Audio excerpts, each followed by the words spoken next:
Neste momento, Deus, através desta emissora, leva até você mais um programa de fé, com mensagens, hinos e orações a seu favor.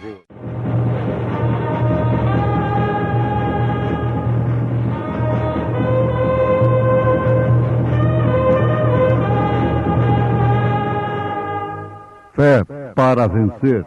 Somente crer, somente crer, tudo é possível, somente crer, somente crer, somente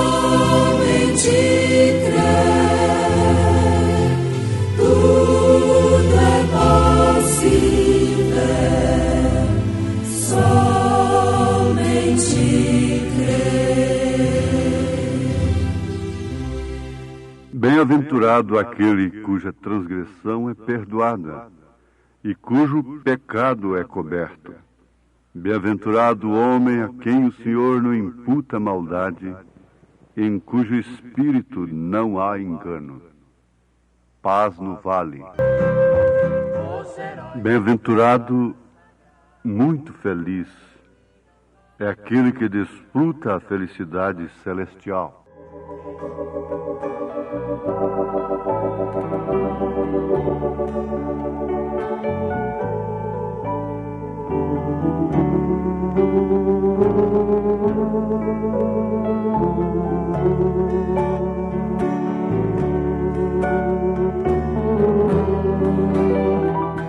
Ouvintes, desde que ser bem-aventurado é aquele que desfruta a felicidade celestial, então constatamos inicialmente que esta é a paz.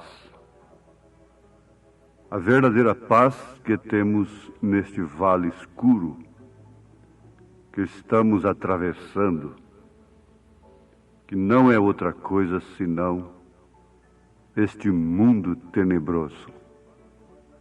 Mas o importante é que seríamos pessimistas se ficássemos apenas no constatar que o mundo é tenebroso,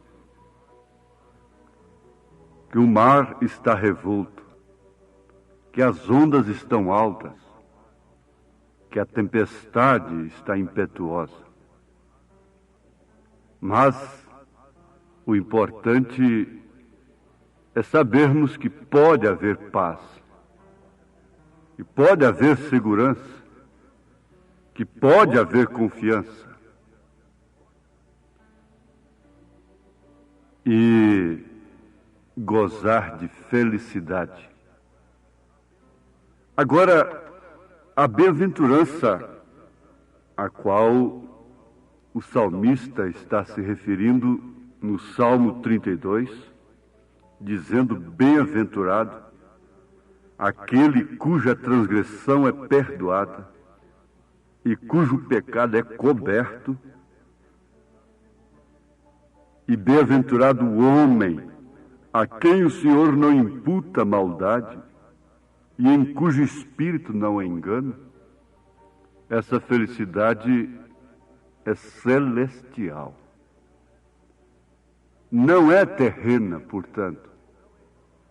Não é isso que podemos apenas conferir, sentir nos nossos sentidos, no nosso raciocínio, na nossa razão, no nosso afeto, em nossos sentimentos. Não. As coisas celestiais só se podem ser vividas através daquilo que é celestial no homem. Então nós encontramos a Bíblia como um documento de Deus, dizendo: a carne e o sangue não herdam o reino de Deus, não herdam o reino dos céus. Então, na carne e no sangue não há coisa celestial, porquanto a carne é inclinação contra Deus. Ela é inclinada contra as coisas celestiais, por natureza. Mas o que faz a diferença é justamente aquilo que está dentro dela. A terra não é árvore, mas não existiria árvore sem terra. A água não é o peixe, mas como pode o peixe vivo viver fora d'água fria? Então aí está o grande mistério da piedade, que é o celestial fazer morada no terreno, numa coisa que é contrária à sua natureza. Na verdade, na terra contém aquilo que a árvore suga para dar o fruto. Você apanha uma maçã e você está comendo aquilo que a macieira extraiu da terra, mas você não está comendo terra. Você não chegaria debaixo de um pé de uma macieira e apanharia um punhado de terra e jogaria na boca, pensando assim: estou comendo seiva de maçã, estou comendo maçã. Não, é exatamente isto é que é a Bíblia na natureza. É exatamente isto que Deus tira de nós. Agora, é certo, absolutamente correto, que em mim não habita bem algum, segundo a linguagem de São Paulo. Que em mim, no eu, no ego, naquilo que se chama homem, naquilo que é carne e sangue, não há nada que se incline para Deus. Mas há uma razão por quê. Deus se plantou neste terreno. Há uma razão por quê. Deus mora num corpo como o seu. Deus passa a fazer habitação num corpo como o de Maria Madalena. Há uma razão por que Deus passa a morar num corpo como o da samaritana. Há uma razão, é porque lá dentro existe uma seiva, existe uma qualidade que Deus, o próprio Deus, colocou ali. Existe uma alma que veio dele, uma alma predestinada. E o homem bem-aventurado não é aquele que não peca, não é aquele que transgride, mas sim aquele cuja transgressão é perdoada e cujo pecado é coberto. O homem bem-aventurado é aquele cuja alma veio de Deus.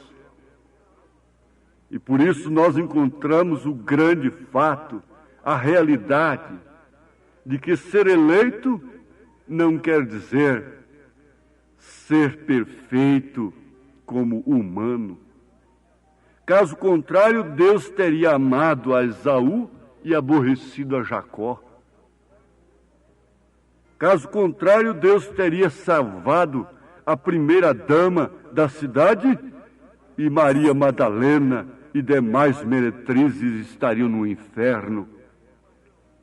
Isto não vem de maneira alguma advogar o pecado, mas vem mostrar que Deus não está limitado aos princípios sociais, religiosos, teológicos, a princípios estabelecidos pela boa intenção, pelos princípios morais da sociedade. Deus não age através desses princípios. Caso contrário, o mancebo de qualidade teria sido o primeiro apóstolo de Jesus Cristo. Devemos constatar isto para a nossa confiança, porque bem-aventurado é aquele que confia como fez Abraão. Bem-aventurado é aquele cuja transgressão é um transgressor, é perdoada e cujo pecado é coberto. Nós temos um caso no ministério do profeta desta era, quando um ministro o procurou dizendo: eu sou um homem nervoso e isso me atormenta. Agora, qual foi a resposta do profeta? Foi esta: filho, que preferiria você, ser um cego, estar assentado numa cadeira de rodas, ou ser um nervoso? Naturalmente, aquele ministro baixou a sua cabeça e se pôs a meditar. E continuou o profeta dizendo: agora, como é que você vai cobrir esta mancha? Isto quer dizer que ser nervoso é uma mancha. É uma mancha tanto quanto qualquer outra mancha. O mundo religioso cego de hoje só encara uma coisa como pecado, como mancha. É uma mancha social, é uma mancha religiosa, mas não havia pecador pior no dia de Jesus Cristo, senão aquele que não tinha mancha social. Caifás, Anás, os sumos sacerdotes, os quais foram qualificados por João Batista e pelo próprio Senhor Jesus Cristo de semente da serpente. Para começar, a semente da serpente é estritamente religiosa. E você vê que o ódio religioso é que mata, é que faz a chamada Santa Inquisição. O ódio religioso foi que levou Caim a matar a Abel. A coisa estava na religião, a coisa estava na diferença de culto, a coisa estava na revelação, na diferença da revelação. Então quer dizer que ser nervoso é uma mancha. Mas como você vai cobrir essa mancha? O segredo de como cobrir uma mancha, como cobrir um pecado, está em Provérbios 28, verso 13. O que encobre as suas transgressões nunca prosperará, mas o que as confessa e deixa alcançará misericórdia. Confessa a quem ele deve confessar. Você só paga uma dívida a quem você deve. Confessar não é a um líder religioso. Confessar é a quem você deve. Isso está implícito na Bíblia Sagrada e na mensagem e no ministério do profeta. Você não tem que pagar a dívida para quem você não deve. Você tem que ir a quem você deve e pagar o que você deve. Você deve confessar a quem você deve e não a quem você não deve. Então agora nós temos o lugar onde os descobridores caem. Porque o maior cobridor de pecado que eu conheço chama-se Senhor Jesus Cristo. Ele cobriu os pecados do mundo todo. O mundo se perde porque quer, voluntariamente. O maior cobridor de pecados chama-se Senhor Jesus Cristo.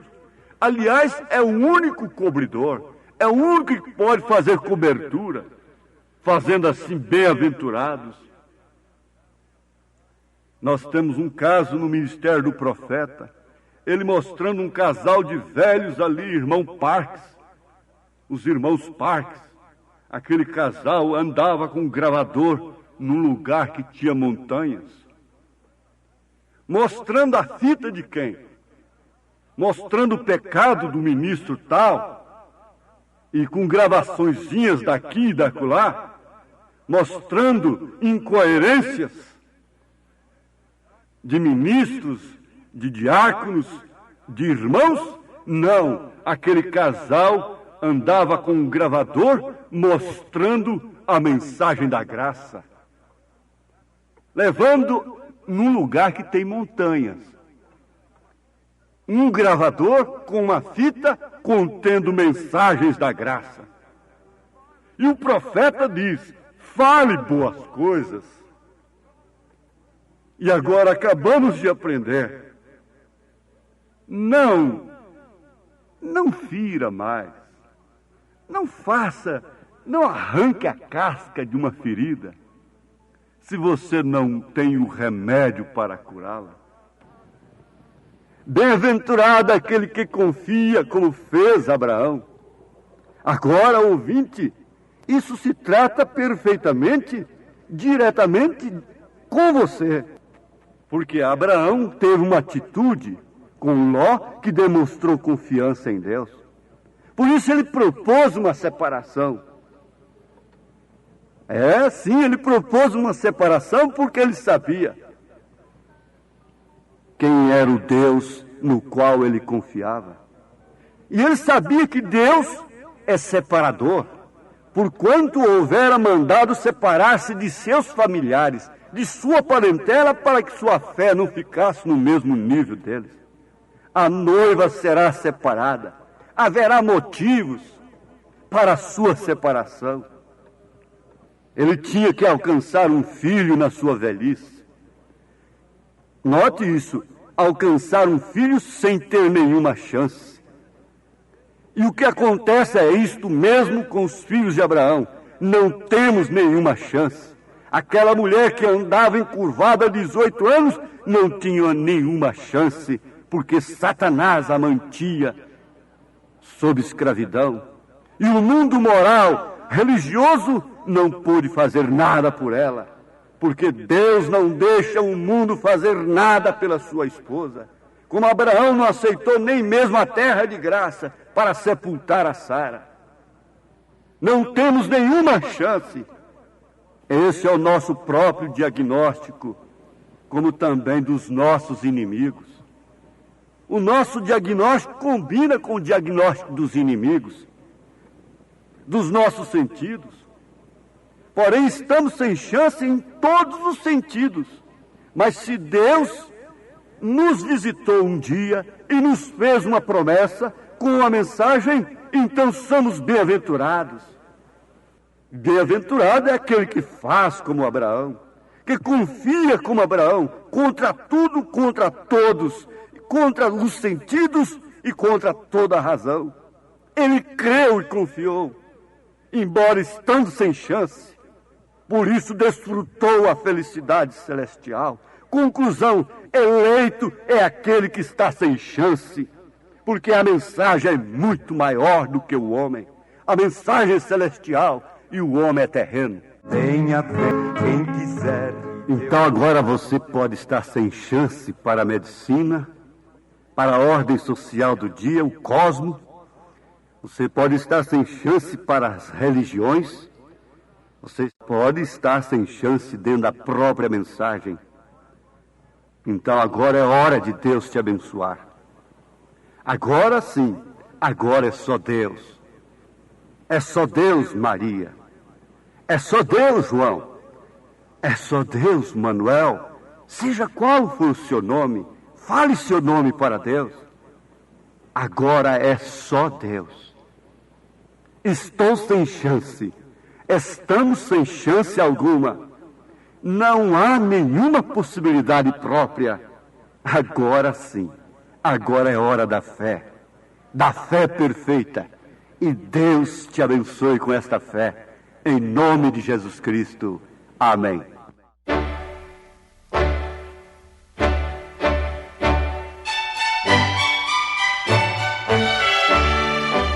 Ouvintes, escreva-nos pela caixa postal de número 15.020, 15020, CEP 74.501-970, Goiânia, Goiás. O nosso endereço na internet é www.apalavraoriginal.org.br. Volte a nos ouvir amanhã novamente, neste mesmo horário, nesta emissora, se o Senhor nos permitir, com fé no Filho de Deus, a fé que vence o mundo.